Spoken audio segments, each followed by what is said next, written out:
There is an MIM and then there is an AIMIM. And we are expected to believe there is absolutely no relationship between the two.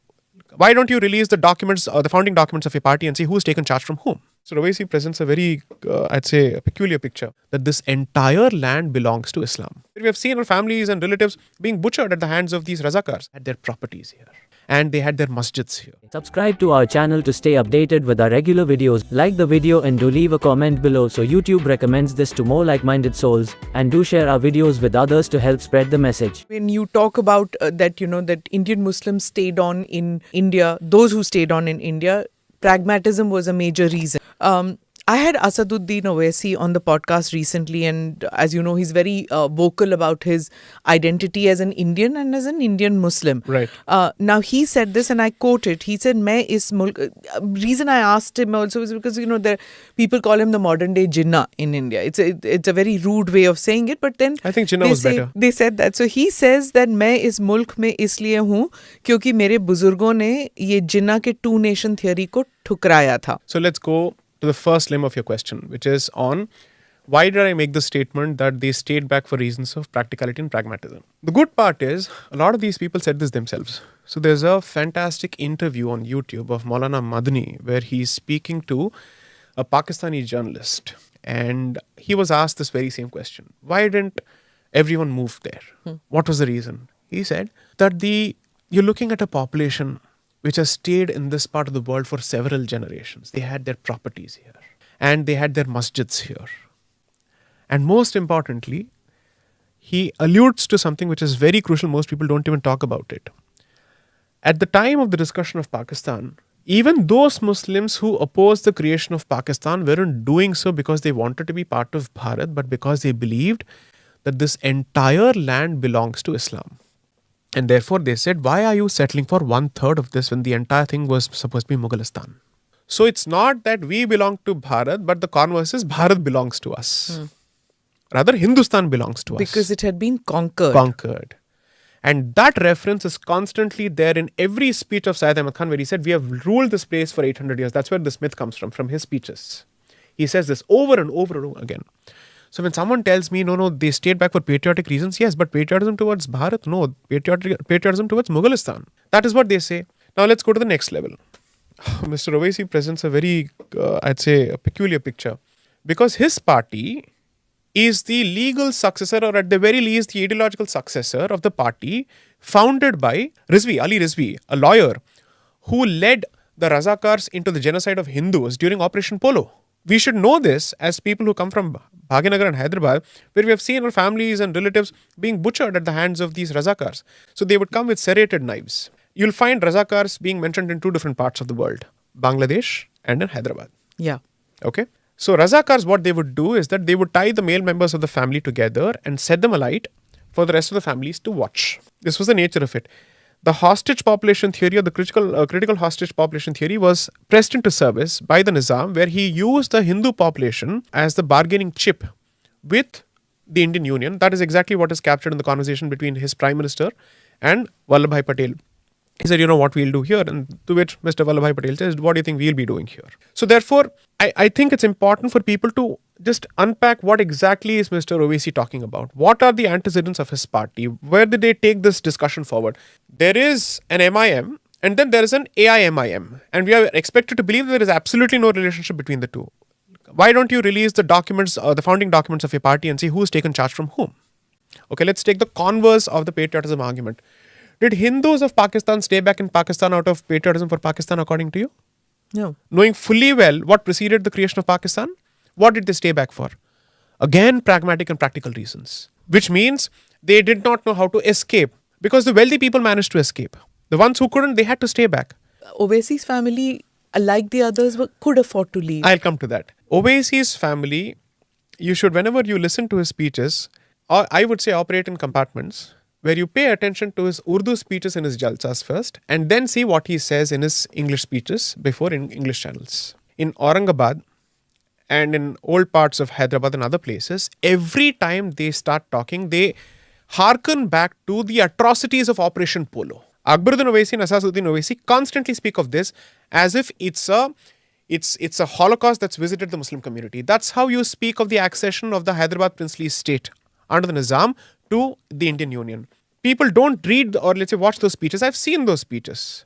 I know Hyderabadi Urdu as well as any other person. So I know exactly what they're talking about. So what is being presented to the English audience is the sanitized version. Now, Sri Arun Shourie wrote a brilliant piece in his heyday as a journalist around the Ram Janmabhoomi period, where he spoke of how temples were destroyed and how history was whitewashed. He said, I went to the seminaries library in Deoband and other places. The Arabic version openly says we destroyed this temple, this temple, this temple, this temple. He identifies all of that. Arabic to Urdu goes through the first round of distortion where the tone has come down a bit. From Urdu to English, it's gone completely. And then now we are being told that Ghazni came to Somnath to liberate the non-Brahmins from the Brahmins. This is apparently he had to come 17 times to liberate people and not for the gold, right? Now, when it comes to Mr. Owaisi, when he says this, he is abundantly clear in several statements on YouTube. He says, Dakhan hamara hai. Dakhan is Dakshin, Deccan, that's where it comes from, because the Nizam was effectively the sword arm of the Mughal in the south. The two regions that were dear to Aurangzeb were Bengal, because he was the Subedar of that particular Suba, and then Dakhan, which turned out to be the graveyard of the Mughal Empire. Because the Marathas had come up here, the Vijayanagara Empire, all of these people were here. Of course, Vijayanagara precedes Babur, that's a different issue. But the point is, they speak from a sense of ownership and which is packaged and presented as a sense of patriotism. Please learn to distinguish both. I don't buy this for one bit. So he is the same person who rushes to Assam in Kokrajhar in Assam in 2012 because he has to establish kinship with the Rohingyas and others, or people who were being killed there, or people who were actually killing the others. Then there are riots in Mumbai where the soldier memorial is destroyed around that particular period by members of the Rizvi Academy or whatever academy that is, or Reza Academy. He establishes some kind of sympathy with them. He immediately opens up camps for all these people. What is he talking about? I'd like to understand why is it that Mr. Owaisi always finds it in him to establish sympathy for the person who's rioting. So, notwithstanding his let's say his gift of gab to present this as some kind of a sacrifice that they've made, that we have not gone to Pakistan, we have stayed back here and all that, his Urdu speeches to his home audience and his home territory is very, very different. I mean, those speeches reflect a very different side, and I'd say the true side perhaps. If you keep looking at all Muslims are people who are too poor to leave, right, or were avaricious, who thought that, oh, we can have business opportunities, so let us stay back. Right. If you ascribe these motives to all those who stayed back, then there is no meeting ground. Then the divisions become more and more. Do you agree with that? I think there are some fantastic meeting grounds. So let me give examples. Mr. K.K. Mohammed, who has reconstructed certain temples in Bateshwar and other places in Madhya Pradesh, who also says that I don't find any conflict between my origin as a Muslim and my current belief system. Abdul Kalam. Aren't these examples worth citing?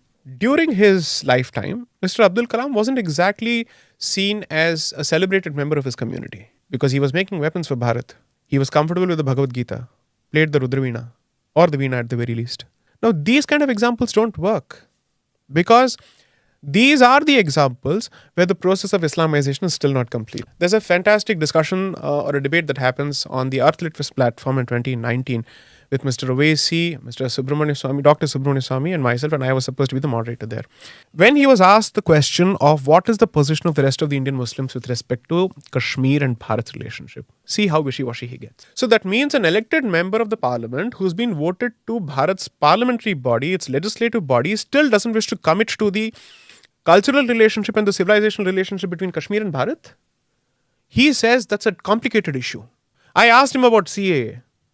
He doesn't want to acknowledge the fact that in Islamic republics, Hindus get a rough deal, at least in this neighborhood. He doesn't want to address that. I asked him if a specific legislation or an amendment comes out identifying a particular cause, why don't you accept that this cause has a direct relationship with the identity of the country? Because then he would end up having to admit that Islamic republics give out a rough deal and a short end of the stick to Hindus, at the very least in our neighborhood. He doesn't want to accept that. That is with respect to Pakistan and Bangladesh. He says that I have gone to Pakistan, I have spoken out against the terror activities of Pakistan. Then why don't you acknowledge that it's the Pakistani state, which is the Islamic state, which is actually meting out this kind of treatment to Hindus? Why doesn't he speak out against that? He has all the time in the world to establish kinship with Rohingyas. He has all the time in the world to establish kinship with Muslims across the world, including Palestinians, but not for Hindus in Pakistan and Bangladesh. So my point is, I find it useless to say that there is a problem with someone else. I say the problem lies within. And the problem lies within, wherein we haven't produced enough committed, intransigent hardliners who stick to the position of their culture as much as they are supposed to. And each time the Hindu society manages to produce them, they are in the minority and they're isolated. That's exactly the fight between the moderates and the extremists in the Congress of that particular period. The Naram Dal and the Garam Dal, that's the distinction.